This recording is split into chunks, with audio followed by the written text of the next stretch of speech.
Hi, everyone. We've kind of introduced ourselves as we've started in today, but my name is Shelley Reed. I am the manager of Legal Services National Technology Assistance Project. And Heidi, who will introduce herself in just a moment, came to me probably a year ago now. We first started discussions on doing something for project managers.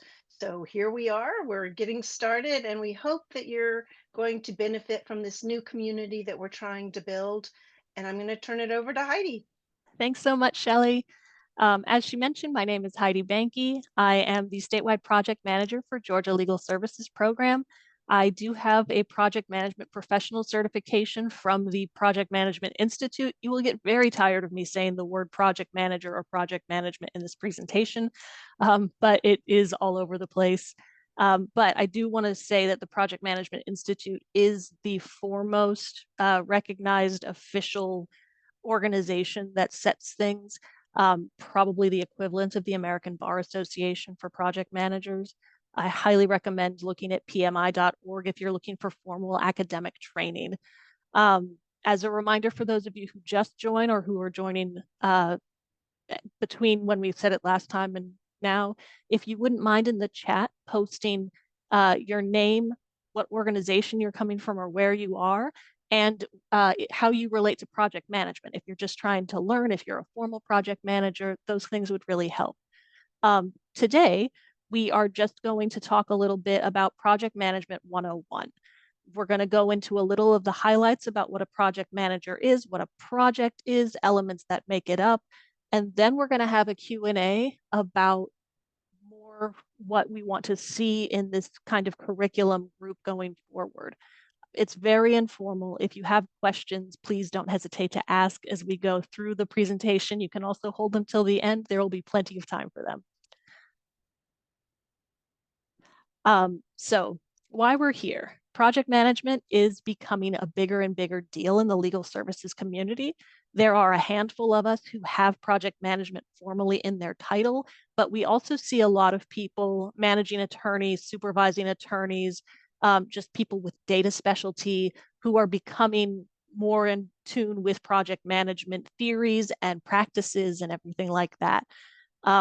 We want to be able to provide legal services trends, a community of education and support, and a team that can collectively work toward project management. Because I think it's kind of hard to navigate. Project management usually came out of the world of construction and tech primarily. And so a lot of the resources when you're looking at it will talk about technology and whatnot, but there's not a legal services specific niche in it yet. So yeah, we're just trying to bring everyone together and make sure we have access to resources and support in a relatively new area for most of us. The first thing I'm going to say is a little academic, but technically, what is a project? The big word is that it's temporary. Our programs are probably all talking about a project related to a grant, which is temporary, but they also might be talking about, let's say, an eviction prevention project. That's technically not a project if you're going to look in, again, academic terminology, because it's ongoing. It's not temporary in most cases. A program is a group of projects that are related to one another. So let's say you have different hotlines that you're setting up. The setup part might be a project. The program would be the process of setting them up and just seeing all of that. A portfolio would be a group of programs and or projects, not all of which would be related to one another. So that's the higher level. All of your organizations would be a portfolio. But if you have, let's say, a subsect of, let's say you've got family law, and they've got different things going on underneath them that are ongoing, that would probably also be a portfolio. We are focusing on projects, which is the smallest branch of this, but do know that there are more specialties when you get to program and when you get to portfolio, each of which becomes more complicated, each of which has their own certificates. And I am still learning some of these terms. So I just know that there are different levels, and that might be pertinent as you get more formally aware of project management. So some of the basics of what a project manager is. They are the ones who balance the scope, budget, and timeline to produce a quality project, service, or result. They're they monitor things. They work toward scope, budget, and timeline. They do require access to the needed information, which I know can be a challenge in some of our organizations. Um, that usually the hardest one I've seen within legal aids is access to budget information. That might not be a problem in your community or in your organization, but do know that sometimes you need access to how the finances are going and how progress is happening. They are a quasi supervisor. They may or may not have supervision over the direct people involved. I don't have supervisory authority, for example, when I work with our pro bono unit. I'm not in charge of them. I'm in charge of the project. If I have an issue with the project, I have to go to the supervisor and we have to coordinate if there's a supervisory problem with the staff person.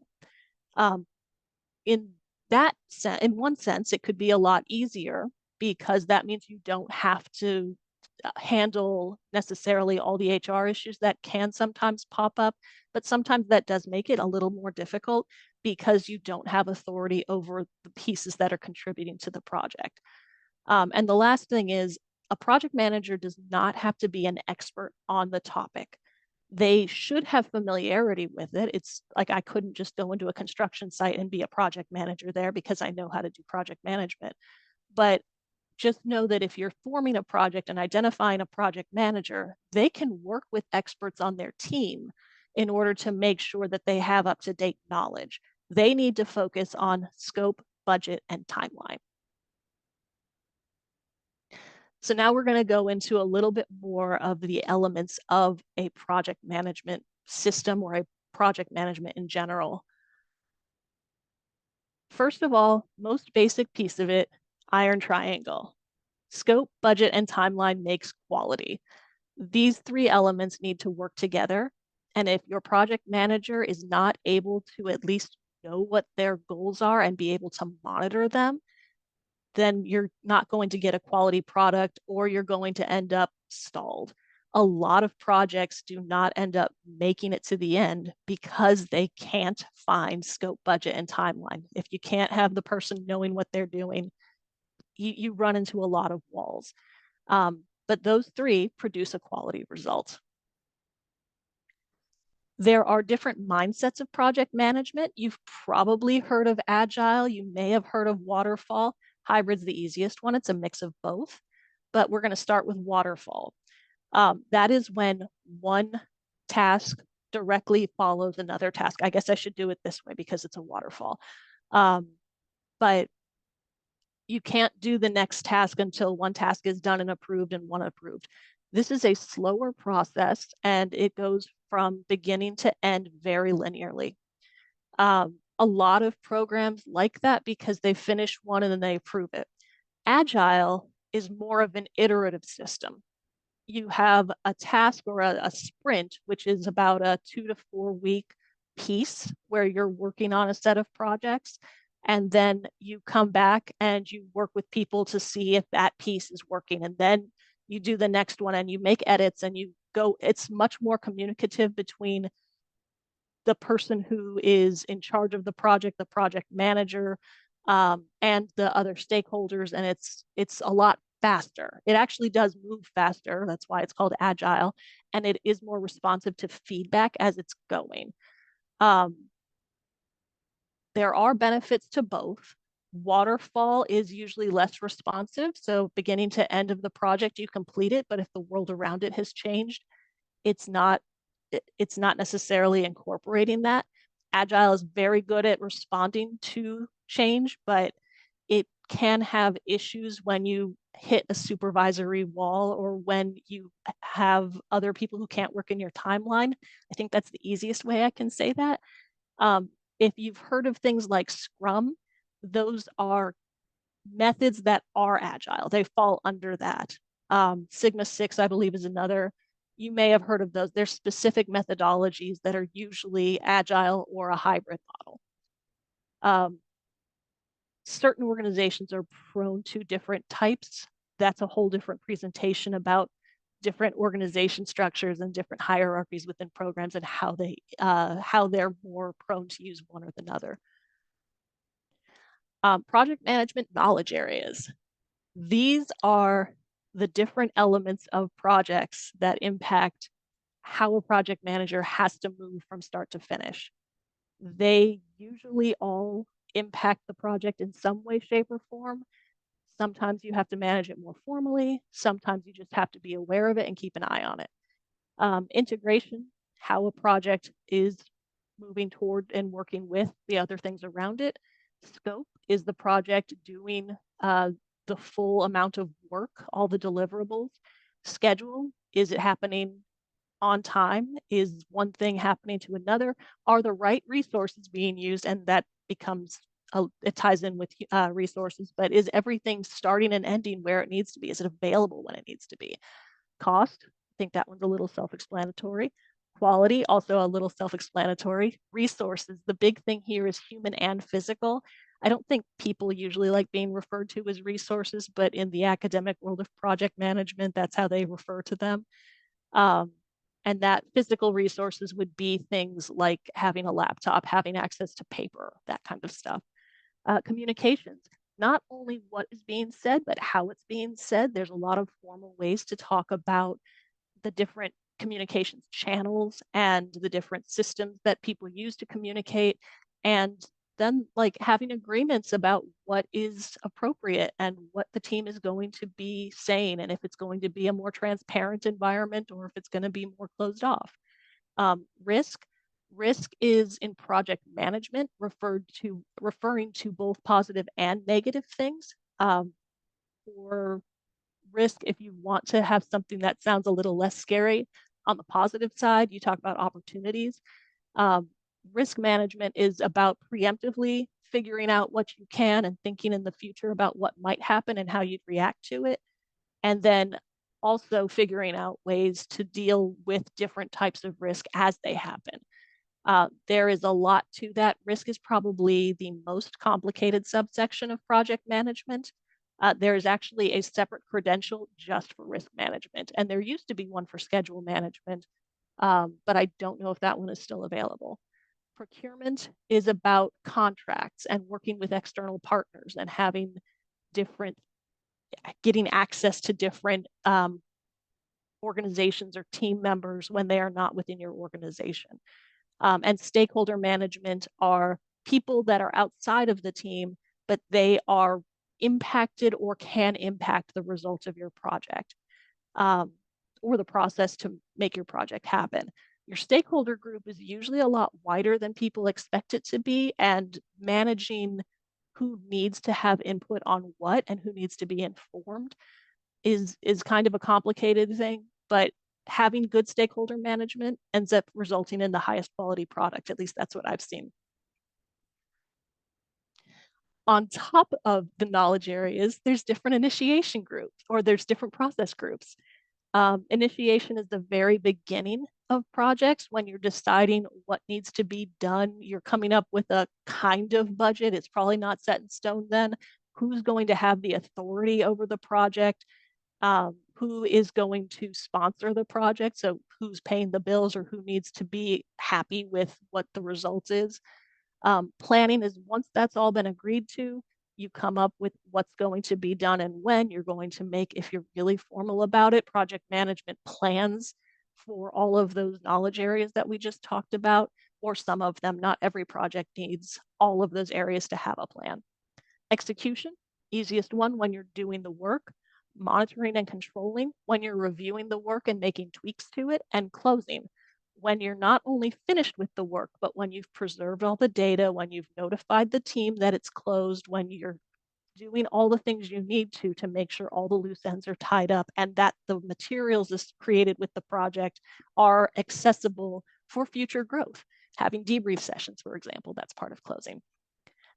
More confusing with this is that even though it looks very linear, those steps are not linear. Usually initiation is the only one that has to happen first. But then planning and execution, you can be going through something and still planning. You can be monitoring and controlling and still doing execution, then go back to planning. And then closing should be done last, but you might be doing closing activities on a part of the project while you're still working on another part of the project. So just know that these all work at different times and they're all impacted by the knowledge areas. Your knowledge areas are going to have subsections. There are a lot of components, and you can see why within legal aid organizations, especially, you have different things going on, and having somebody to monitor these and focus on the project instead of all the other things that we're doing is really an essential component, I think. I am a little biased because I'm a statewide project manager, but I feel like this is very essential to have someone specialized in these areas. So there's the basics of project management. But now what? We told you before, we're trying to build a community. We're trying to come up with resources and more knowledge, and we're trying to come up with just something so that we are not going through this alone in our organizations. But we'd like to hear from you. So the first thing is we want to make sure we have future trainings. We are thinking about having them monthly-ish, but that doesn't mean that we have to. The community can go to bi-monthly. I don't think we could do any faster than monthly. We all have our other stuff going on. These are some of the ideas that Shelley and I have thrown around. I think they're all, I can explain more of them if you have questions on them, but I'd really be open to hearing your ideas. You can put them in the chat. You can just call out loud if you'd like. I can't easily see if there's raised hands, but I think Shelley and I will keep an eye out for that. This is your time. Tell me what you want to know. I think also tell us, why you attended today. What what brought you here today, and Why are you here? yeah.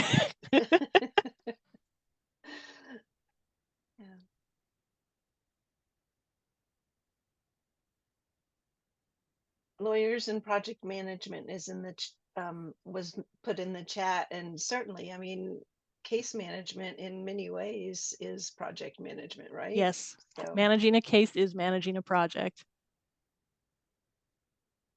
absolutely. So I know everybody's a little shy because this is the first meeting, but we hope to build this community so that everyone feels comfortable and knows other people doing what they're doing. It's lonely thinking that you're the only one in the world. you know?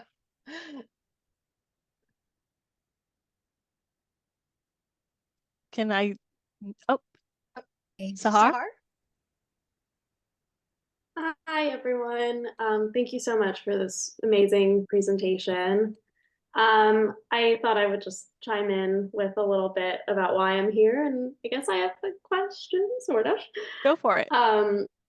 Yeah, so I'm with Justice and Aging, and through a contract with the Administration for Community Living, we run the National Center for Law and Elder Rights, which is a network of primarily legal services programs, but also aging services programs across the country. And I specifically have been working with several groups of legal services programs who are interested in advancing equity in their communities through a project of their choice. And I think something that I've noticed comes up for folks is they tend to get a little stuck in maybe the beginning stages of a project, right? Like after the assessing and the learning, there tends to be a bit of a sticky point in moving the project further along, particularly if you're trying to do, for example, outreach, and the outreach is not super successful or something. I'm wondering if you have any thoughts on how you move past those sticky points and how do you keep it going when it feels like it can't. So the number one thing that I've seen is that at least within the legal aids that I've talked to and worked with, there's a lot of neglect to that first planning stage. I think people assume, okay, we'll go into a community and we'll have flyers and we'll have a phone number and that'll just work out. But there's not a lot of thought between how we're going to reach out into the community and what stakeholders need to be there and where are the stakeholders and what data do we need to get access to this. and where is that data located. And I think that's usually where some of these practices happen. And the planning stage, it's the most boring stage for most people. I'm a nerd, I love it. But I think when I've had to write out a plan that says this task is going to move into this task is going to move into this task, and had people actually sit and review it, they get a different sense and they have different thoughts about what's going to happen. And involving stakeholders in that plan, involving community leaders and gatekeepers in building that plan and having their opinions, I think it improves your chances of success so that you're not running into, we did all this work and we show up and nobody's there. Does that answer it? Yeah, I think you're absolutely right about that. Thank you. I did have another question. I don't want to take up too much airtime. No problem. Okay, so sort of related to that, I think sometimes another sort of sticky point that I've noticed is when there's a project that's been, planned out and is going on, but the person leading that project either leaves the organization or moves into a new role, and sometimes the project just comes to a halt or it trickles out. Just curious if you have thoughts on that. Yeah, that actually, it kind of goes back to planning. Also, the general idea, attorneys will be very used to this, write everything down, everything. But having your plan in place, saving documents in a place that's accessible. And if you can't have it in a place where everyone has permission to it, being able to send that to somebody who would take over the project, having a timeline, having a list of stakeholders, having and maintaining progress on it. I've just started using MS Project. I was keeping a Word document with the status of different projects I was working on. Now they've just gotten too complicated, so we're moving into different software. But having something that shows what plates are spinning makes it easier for someone else or a group of people to step into that role. When you assume a role and that paperwork isn't done, or there is no access to the information, that's when you have to start going back and you have to start looking at, okay, who were the stakeholders? What is the cost? What's expended? What communications were happening before? Where you have to look at each of those pieces and having them as different knowledge areas and knowing what kinds of things to look for will help you rebuild that. That takes more time, which makes it harder for people to get back involved because it's just now it's a bigger hurdle. If you have the paperwork at the start, it makes it almost seamless to hand it off to another person. And I have seen that myself when we've had handoffs from one deputy director of our pro bono program to the next. Yeah, it's also a knowledge management and a succession planning problem, right? Yes. If your organization has, a policy or shows a commitment to having people share their information, every day, or every month there are people retiring, and what are they walking away with that the organization can benefit from knowing, right?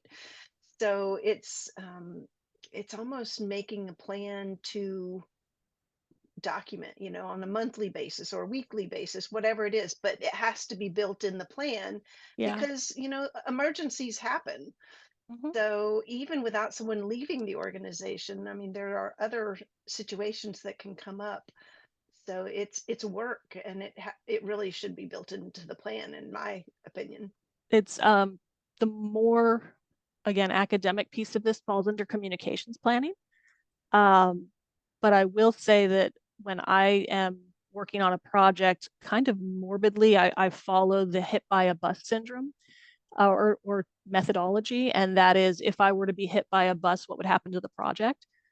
And that has actually helped a lot because when I'm talking to my supervisee or when I'm talking to my team, it helps reinforce the idea it's not my project, it's something that's helping the team and the program. And we need to make sure that we preserve the project if we think it's worthwhile. Again, I know that's a little morbid, but my team seems to find it funny. I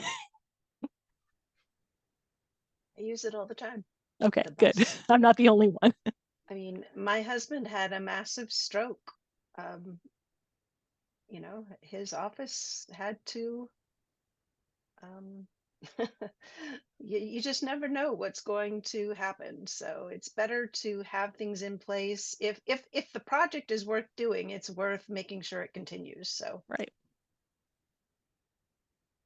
And I don't know if that was in the pieces, but one of the topics we talked about was determining if a project was worth doing. Because there's a lot of times where somebody may just they're distracted by the shiny new software, or they have an idea that they think would be really good.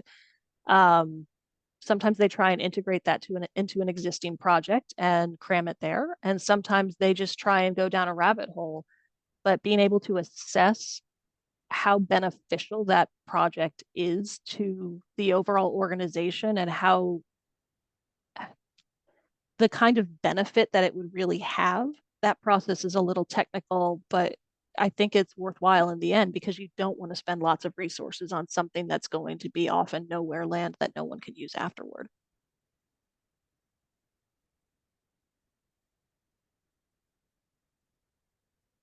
I can't see the chat. Are we getting other ideas for things? not so much. Everyone's shy, and this is a first meeting, so nobody knows what to expect. So Well, and there's a lot of information that we have in this brief thing. Yeah, so actually on that topic, well, thanks so much for doing this. I'm really happy to be in a group where there's like a lot of like, like-minded professionals kind of going through the same thing.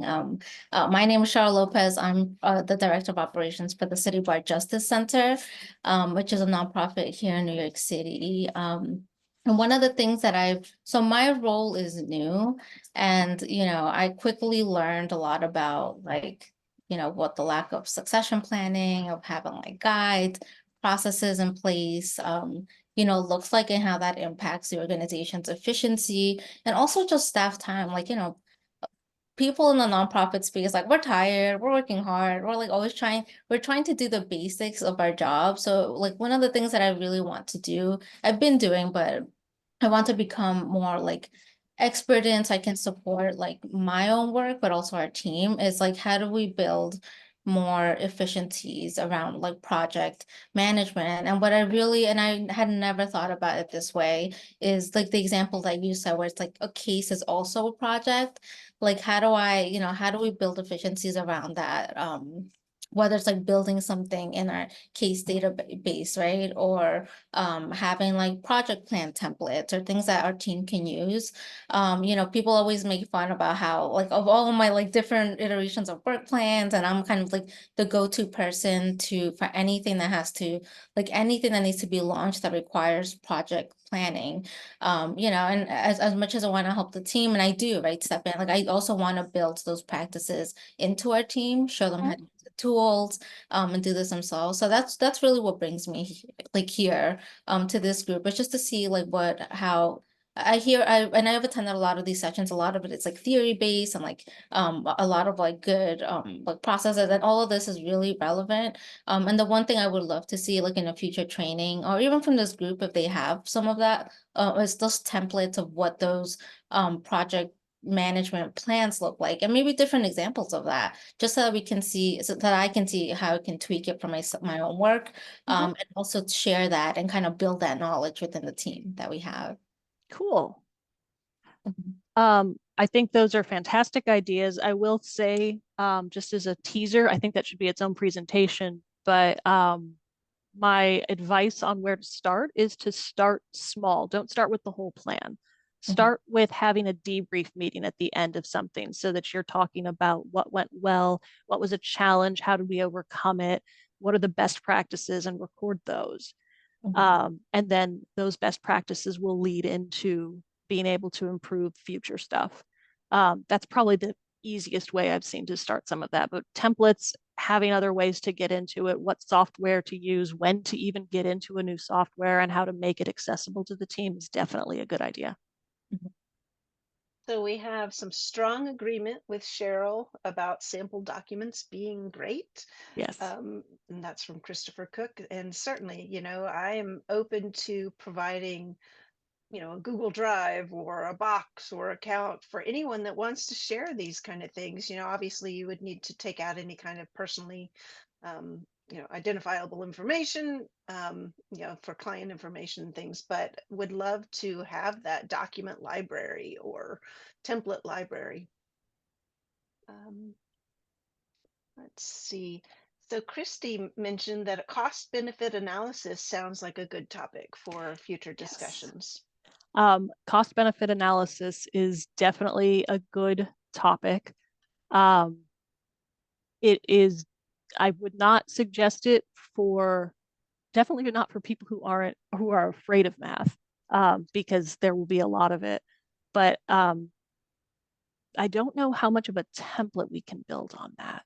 There's a lot of it that really depends on internal factors, but I definitely think that's a good idea. Yeah, I just have to think about exactly how to make that. You're making me think on that one. It's more advanced. Well, I don't know that it means that was necessarily template related. It was just right. In response to I'm a little slow in mentioning that. We also, and Christy does mention that she wanted it as a session. Yes. So Christopher Cook has said that they've been using a phased gate system for new projects, where the first phase is to do an assessment of risks, benefits, so that people who have the shiny idea can see the assessment, and we can be sure everyone is on the same page about what the goal is and what it will cost, and yes. what other projects we might need to sacrifice to do it. Yes, so that goes back to that iron triangle, right? Yes. And phased gate system, that's an agile methodology. So congratulations on that one. The idea of having to sacrifice projects, that reminds me immediately of failure in projects. And there is no real failure in a project. I think people are very scared about failing or a project not coming to the end. There is always something you can learn. If you couldn't get out of the initial thing because you didn't have access to the funding, then you know that now in the future you have to secure funding. You can put something on the back burner and say you'll get to it later, and then have toward the end of the year, the end of the quarter, you review all of these and see where they are on priority list. Those kinds of things happen. So it's really important that project managers and teams, especially leaders, learn about failure as not necessarily a negative thing. And I think many of us in the group are familiar with the technology initiative grants. Yes. And that has always been kind of a key piece of those grants, is that, it's okay to experiment. And if you don't necessarily get a workable project, that it's not really the point. LSC like grants, TIG and PBIF grants are both amazing when it comes to experimentation and learning how to do things the right way. And their system of working with coordinators, they're so helpful.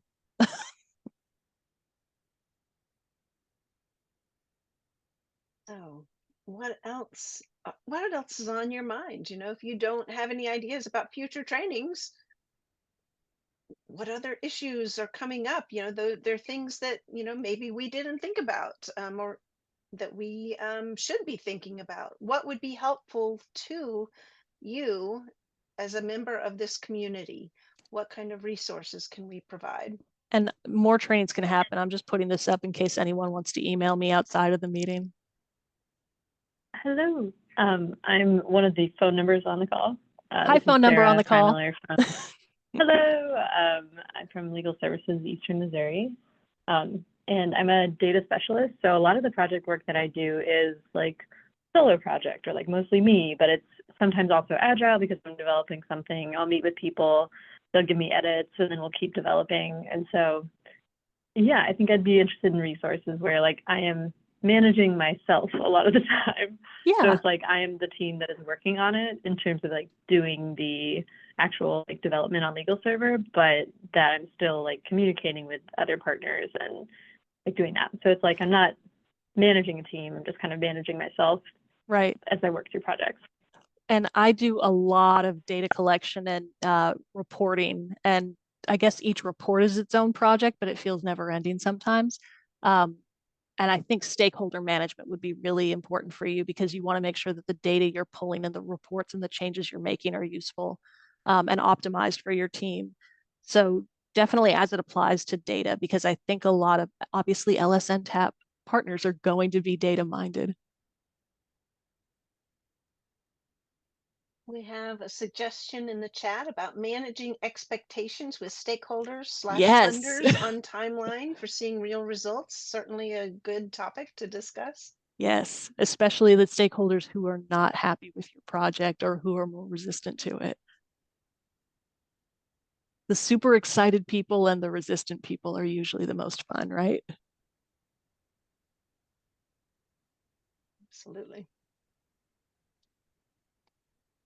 All right. So while we're waiting for people to share their thoughts, you know, we had more than 50 people who signed up for this, and obviously, you know, schedules and things have kept them from being able to attend. So there's definitely interest in the community. I would like to hear how often the community would like to meet and suggestions on times and days and things like that. Oh, we do have another Hi, suggestion for oh, ideas. A process walkthrough for some project management pathways would be really helpful. Interesting. From a Okay. getting started perspective. this Go is ahead. Sarah again. Yeah, so I'm joining on my phone because I don't have a like work Zoom account, and I'm wondering if that might be part of why some people couldn't make it.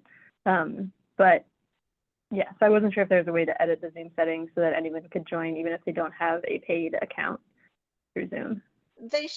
You should not have to have a paid account. When you signed up, was it, we've never had that I be a problem. Yeah, I had to sign up with my personal email because it wasn't letting me sign up with my work email. You know, Shelley, I wonder if that's the same problem we were talking about at the beginning where it was trying to make me re-register. So there was just a Zoom update, and maybe there's some kind of bug. I'm not sure, but I will check into that, Sarah, because you should not have to have a paid account to come to any of our meetings. But I will check, and I apologize. Oh yeah, no, thank That you. might be a local setting. There are some things you can do with an institutionally paid account that lets you lock people out from making use of an account you don't approve as an admin. Oh, okay. Interesting. Would Google Meet be a better platform for people? I mean, if certainly have options there. Could take suggestions for other ones as well. Does this day and time work for most people? I guess I'm primarily wanting to hear from people who are, if we have any people on the coast, on California coast or area. I'm assuming we don't have any Hawaii people. That would be the people I cater to the most on time. Excuse me. So it sounds like other people also had trouble getting in. So I apologize. We will get in. I will check on that. Well, and we'll post the recording so other people can comment and send me emails and ask questions. I guess we should mention the Google group that we do have started Yes. for this. So let me get the link for that, and we can throw that in the chat. I will say that Google has has put that restriction in since this spring that you must have an email address associated with a Google account in order to become a member of a Google group. Unfortunately, that that's just what we're dealing with right now. However, that is a short-term problem. As we get our new website, we'll have a forum option for the future. So Sounds like a project. it is. I hope at least one thing that has come across today is that we are all project managers in some way, shape, or form. It's just a matter of learning some of the systems to improve our ability to manage the projects.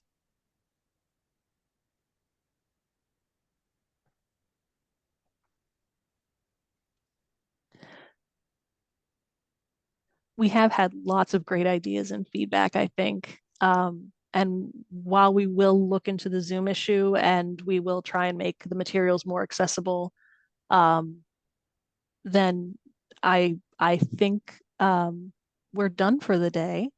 But again, feel free to email me or Shelly with your ideas, and we'll try and incorporate them. And our next session should be, just going down, September 10th at the same time, 1 p.m. And if you were registered for this Zoom, to correct those Zoom issues, I may have to recreate that. So I apologize if it continues to be a problem, but I will go in and check those settings. If you would like to be a member of the Google group, just email me or Heidi, and we will make sure you get added to that if we are able to, depending on your organization, whether or not it's associated with Google account. The other option is you could sign up with a personal account, but I know that that is not the best option until we get our forum. But we still have 15 minutes if people have things they want to bring up. So feel free. Actually, why don't we stop the recording? I was just going to say maybe that. if people have things that they didn't want to talk about while on recording. So thank you so much. I'm going to stop the recording here.